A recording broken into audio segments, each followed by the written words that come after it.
wajar, hal yang wajar gitu. Seperti bapak badai angkat ke mana gitunya, perlu bodyguard ya nggak apa-apa. Perlu yang mendampingi ya tidak apa-apa. Untuk mengamankan silahkan, nggak jadi masalah. Para asatid, para ustadz kalau misalkan ngisi gitu, Ustadz As'ad Latif kemarin ke Cimahi itu diiringi oleh beberapa motor, mobil, patwalnya berapa itu. Begitupun yang kemarin viral ke Jakarta, ke Bali, ada seorang YouTuber yang masih muda. Siapa namanya artinya? Speed gitulah pokoknya. Dan itu kan berapa bodyguard yang dia sewa, badannya 2 kali lipat dari badan yang nyewa tuh. Itu sebetulnya hal yang wajar, nggak apa-apa, selama yang kita mintai bantuan itu dia memang memiliki kompetensi di bidang tersebut. Tapi kalau misalkan di luar nalar, ini yang tidak boleh. Hanya meminta kepada Rabbul Falak yang memiliki dan mengurus waktu fajar. Jamaah sekalian, kenapa kita harus meminta kepada Allah di dalam ta'awuz kita? Pertama, menunjukkan bahwasanya kita itu adalah makhluk yang lemah. Innal insana dha'ifa. Sesungguhnya manusia itu makhluk yang dha'ifa. Kita itu lemah, makanya kita perlu perlindungan. Yang kedua, kenapa kita harus minta perlindungan? Kepada Allah, karena Allah yang memiliki seluruhnya. Kita kan sering meminta perlindungan dari godaan setan. Secara hakikat jemaah sekalian, siapa yang menciptakan iblis pada mulanya itu? Allah Subhanahu wa ta'ala. Dengan kemahabijaksanaannya, dengan maha keadilannya, dengan maha ilmu yang luasnya begitu, tanpa kita mampu untuk menakar luasnya ilmu Allah Subhanahu wa ta'ala. Nu gaduh iblis teh saha nu nyiptakeuna? Allah Subhanahu wa ta'ala. Sebagaimana kalau kita dikejar-kejar oleh anjing di komplek, maka cara yang paling jitu agar anjing itu berhenti mengejar kita kumaha? Telepon atuh nu gaduhna. Di baledo ge Kang angger kadang-kadang masih lompat, Pak. Di talapung bisa jadi urang nu dikerewek gitu. Nah, kemudian eta nyilakakeun pisan mun itu di kandangannya. Nah, jadi jemaah sekalian, cara yang paling jitu itu apa? Ya, cari pemiliknya. Duka bade dinaonkeun nama terserah pemilikna we. Ku pemilikna mah, "Hei, langsung cicing." Begitupun Allah Subhanahu wa ta'ala memberikan trik kepada kita agar kita terhindar dari godaan setan. Bagaimana? Ta'awuz, minta perlindungannya sama Allah Subhanahu wa ta'ala gitu. Dan yang selanjutnya jamaah sekalian, kenapa kita harus meminta perlindungan sama Allah? Sejatinya jamaah, ketika kita meminta perlindungan, terus kita meminta sama Allah, itu akan membuat Allah menyayangi kita.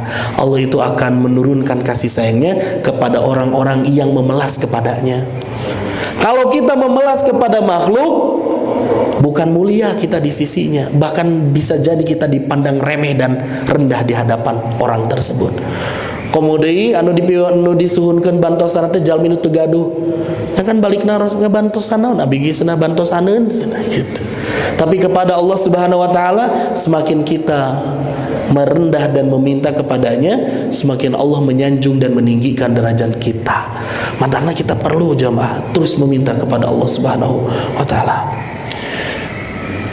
Ta'awuz itu bermakna menempatkan diri pada posisi yang aman agar selamat. Awalnya kita teh pibahayaeun, banyak resiko, peluang-peluang untuk menjerumuskan diri kita dalam hal-hal yang buruk. Maka ketika kita berta'awuz, kita berpindah dari posisi yang penuh resiko itu terhadap posisi yang nyaman, posisi yang aman agar kita selamat. Yang selanjutnya, ta'awuz itu memastikan proteksi diri kita dari segala keburukan dan kejahatan. Itu adalah makna dari ta'awuz. Yang selanjutnya jamaah sekalian, di dalam surah Al-Falaq sendiri ternyata Allah Subhanahu wa ta'ala membimbing kita agar kita itu ta'awuz terhadap 4 objek keburukan. 4 objek keburukan. Ayat pertama kan kul a'udzu birabbil falaq, minta perlindungan sama Rabb yang memiliki waktu subuh. Setelah itu ayat 2 sampai ayat 5-nya seluruhnya itu adalah objek-objek keburukan yang harus kita mintakan kepada Allah agar kita dilindungi darinya. Selanjutnya, ta'awuz umumnya ditujukan agar dijauhkan dari godaan setan. Walaupun terkadang setan ini menjadi kambing hitam. Padahal itu salah-salah setan teuing dan memang karesep manehna henteu digoda getos maksiat gitu. Setan itu selalu dijadikan kambing hitam atas segala kesalahan. Padahal syahwatnya sendiri yang membimbing dan juga memaksa dia untuk senantiasa menjauhi Allah. Dan selanjutnya ini menarik. Di dalam Al-Quran ternyata ta'awuz pun ditunjukkan agar apa? Kita terhindar dari yang namanya kebodohan, kejahilan. Emang ada Pak. Kalau Bapak perhatikan ya, di dalam surah Al-Baqarah ayat ke-67, A'udzubillahi minasyaitonirrajim. Ketika pada saat itu Nabi Musa mengungkapkan a'udzubillahi an akuna minal jahilin. Ya Allah, aku berlindung kepadamu dari aku untuk menjadi seorang yang jahil, agar aku terhindar menjadi seorang yang jahil. Ini adalah ungkapan Nabi Musa meminta perlindungan agar tidak menjadi orang yang bodoh. Karena jalmi bodoh teh sangsara nalangsa Pak. Ya bodoh agama, bodoh etama bodoh dunia sami dua-dua lagi. Nabi Muhammad SAW mengajarkan kita agar senantiasa tolabul ilmi. Bahkan tolabul ilmi, mencari ilmu itu dijadikan suatu tuntutan dan keharusan bagi setiap kaum muslimin. Tolabul ilmi faridatun ala kulli muslimin. Di dalam riwayat wa muslimatin. Menjadi satu keharusan, tuntutan. Jalmi anu teu nyiar ilmu bakal masuk ke dalam orang yang lago, bahkan dia bisa berdosa. Lalai dia tidak mencari ilmu. Dan salah satu para ulama sebutkan musibah yang besar yang kadang-kadang tidak diindahkan oleh manusia itu apa? Musibah terhindar dari mencari ilmu agama. Itu teh musibah Pak. Kita makan musibah menganggap nate uang hilang, tertipu oleh orang. Kajan tenan 2 minggu yang lalu. Ya iya masuk pada hati-hati kepada jamaah semuanya. Jangan seperti saya. Karena rusuh ya, check out gitu, langsung transfer tanpa cross check. Raib dah Pak artos teh. Niatna mau hoyong meser buku, tapi bukuna rada naonnya langka lah bukunya itu karena terbitannya tahun 90-an. Bukunya salah satu ulama Jawa Barat namanya Ustadz Atian Ali. Ustadz Atian Ali itu menyusun buku. Beliau kan bermukim di Cijagra ya, daerah Cijagra, Masjid Al-Fajar kalau nggak salah. Nah, beliau itu menyusun buku tahun 90-an namanya Fakta dan Fatwa. Judul nate. Dipilari ke Ustadz Atian, oke Ustadz manawi buku teh masih kagungan. Aduh saya juga senah, udah nggak simpen, banyak yang minta dan penerbitnya sudah tidak menerbitkan Pak, jadi langka memang. Terus saya coba tuh di forum jual beli buku dan arsip-arsip jadul, saya coba tanyakan di situ karena beberapa kali saya beli buku di situ Pak dan hasilnya alhamdulillah gitu. Nah di situ saya coba siapa yang punya nih buku ini terbitan, iya.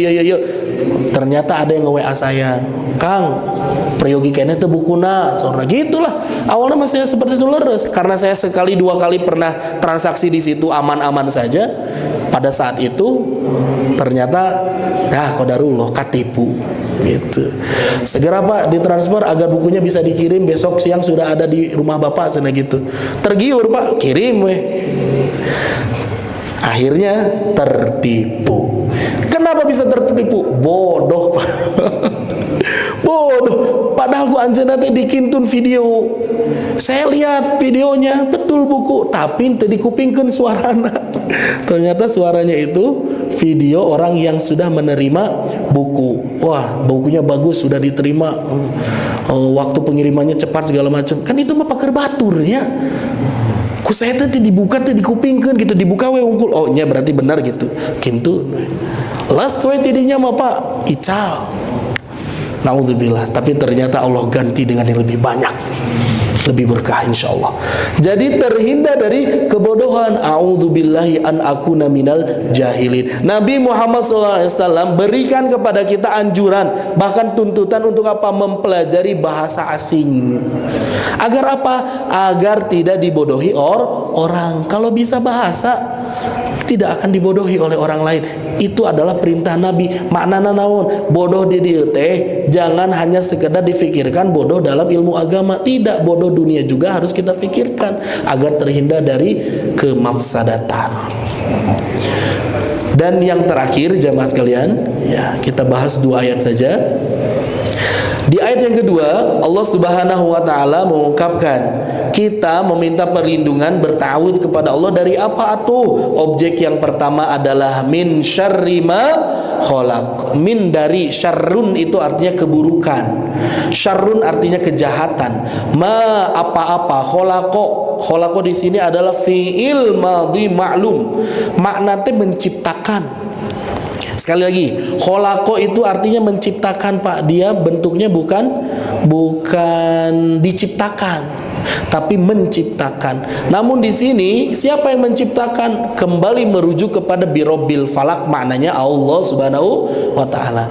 Jadi kita meminta perlindungan itu dari kejahatan apapun yang Allah ciptakan. Alias naon? Makhluk Allah. Makhluk mana? Naon we pokoknya makhluk Allah yang Allah ciptakan seluruhnya, yang memiliki potensi keburukan, kejahatan, itulah yang kita mintai perlindungan agar terhindar dari hal tersebut. Menariknya di sini jamaah sekalian, makna dari syarrun itu pasti ada 2 aspek yang terdiri di dalamnya. Yang pertama su'un. Kalau sesuatu syarrun pasti su'un. Su'un itu artinya buruk. Kita pernah dengar sayyiat. Su'un itu bentuk tunggal mufrad. Kalau jamaknya itu sayyiat. Fasadun artinya rusak. Jadi syarrun itu di dalamnya ada sifat su'un wa fasadun, buruk dan juga rusak. Sesuatu yang syarrun bukan hanya buruk bagi dirinya, tapi akan merusak kehidupannya. Ya Pak, kita meminta perlindungan agar apa? Agar kita terhindar dari hal-hal buruk, termasuk hal-hal yang akan merusak kehidupan kita. Ada sesuatu yang su'un tapi tidak fasadun. Ada sesuatu yang buruk tapi tidak merusak.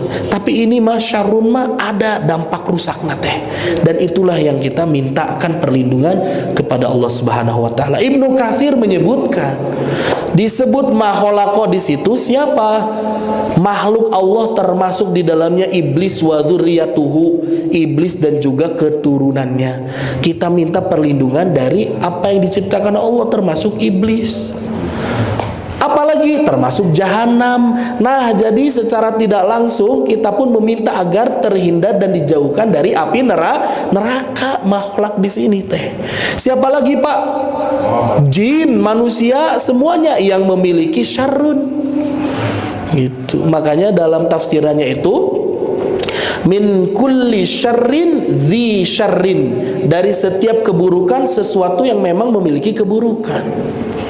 Jadi bukan meminta perlindungan dari sekedar manusia, tapi apa? Keburukannya manusia, kejahatannya manusia.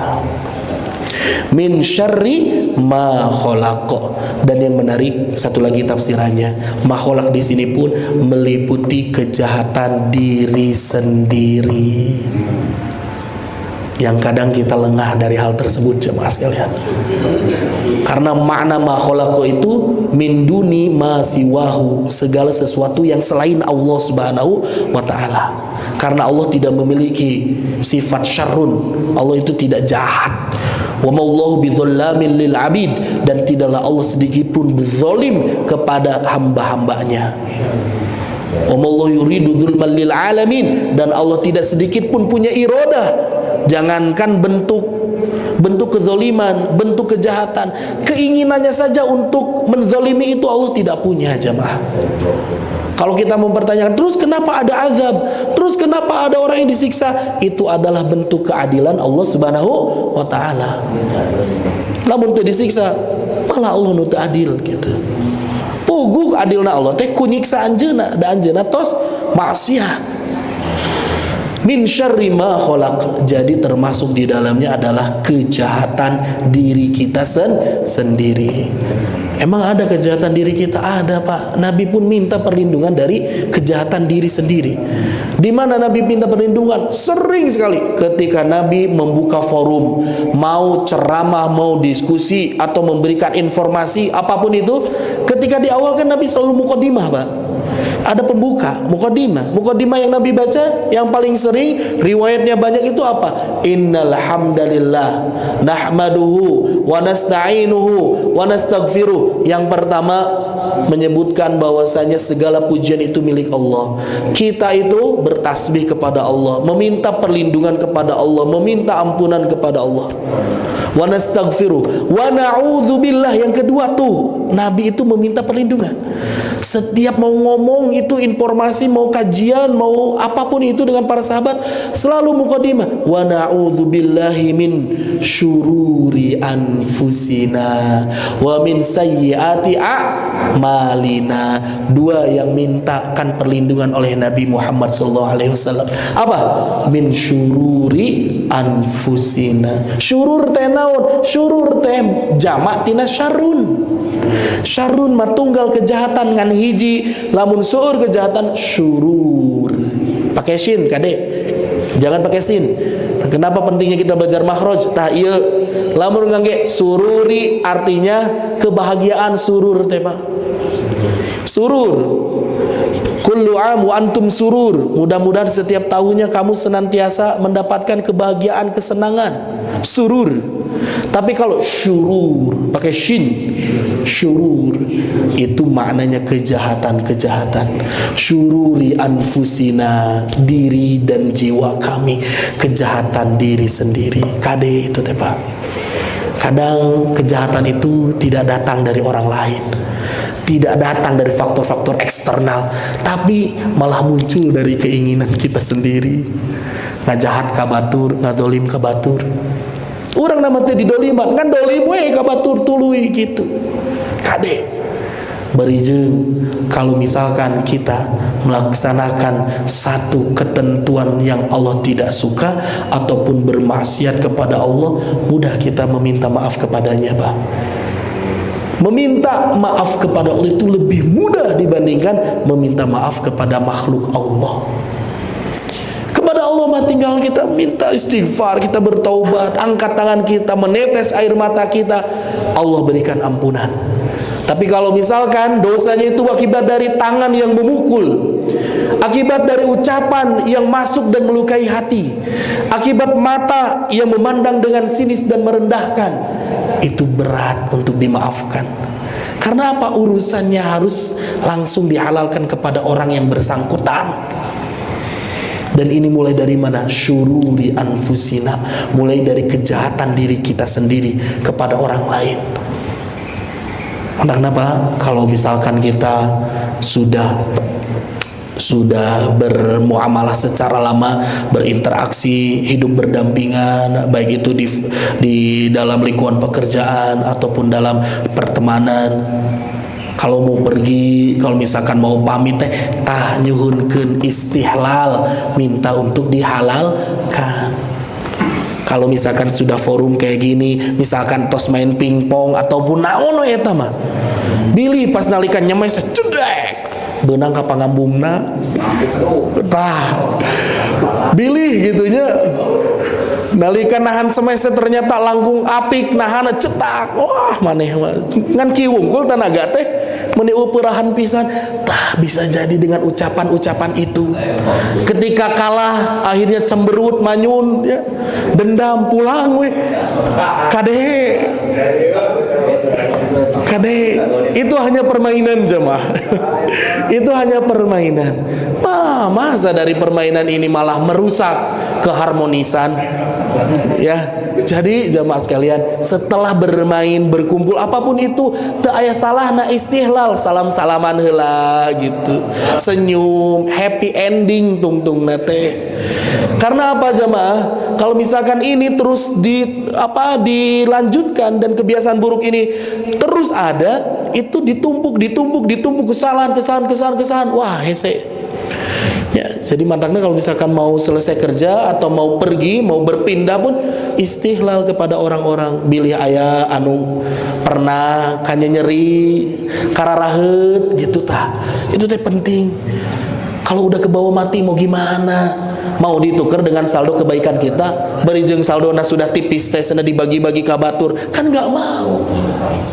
Ya, makanya saya juga ya Allah, tidak kurang banyak dosa yang saya lakukan jemaah, bahkan mengatasnamakan kebenaran dan kebaikan, sehingga lidah ini begitu teganya menyakiti hati orang. Komo nalika di pesantren kapungkur kade ieu mah pelajaran untuk semuanya. Kalau misalkan ada anak atau cucu kita yang masuk pesantren dan diamanahin jadi nakib teh saha? Nya nakib teh polisi asrama lah gitu. Ya, dia jadi menteri bidang kesantrian ataupun apa itu, kan itu teh punya titel, punya wewenang, paker ngagebug batur, nitah salat padahal mah saya gitu. Tapi kadang sasangkleng, bukan untuk memberikan pendidikan, tapi karena nafsu yang ada. Bullying untuk zaman sekarang. Nah, anaknya saya ge milarian, saha anu baheula pernah kasemprot, kadamprat gitu. Nauzubillah. Makanya jamaah, dosa kepada Allah itu mudah Allah berikan magfirah, mudah berikan maaf Allah, tapi maaf kepada manusia, nauzubillah. Kadangkala orangnya ada tapi lidah kita yang keluh untuk mengungkapkannya. Seperti itu. Tapi jamaah, mumpung masih ada waktu, daripada engke boborot di akhirat, masih mending sekarang halalkan di dunia sebelum nanti minta penghalalan di akhirat langkung berat. Panginten cekap sakit nu tiasa kapihatur. Mohon maaf atas segala kekurangan. Mudah-mudahan ada guna dan manfaatnya. Yang benar-benar datang dari Allah dan Rasulnya, kesalahan dari saya dan kealfaan diri saya dan kurang luasnya ilmu yang saya miliki. Sekali lagi jamaah sekalian, saling doakan mudah-mudahan Allah Subhanahu wa taala senantiasa berikan kita kesehatan sehingga dapat maksimal dalam beribadah, dan Allah Subhanahu wa taala kersakkan kita menjadi hamba-hamba rajulun qalbuhu mu'allaqun bil masajid, seorang hamba yang senantiasa terikat hatinya dengan masjid. Dan mudah-mudahan Allah Subhanahu wa taala bukan hanya kumpulkan bersama akan kita di dunia, namun kumpulkan bersama akan kita dalam kebahagiaan di dalam surga. Amin ya Allah ya rabbal alamin. Kita tutup dengan bacaan hamdalah dan doa kifaratul majlis bersama-sama.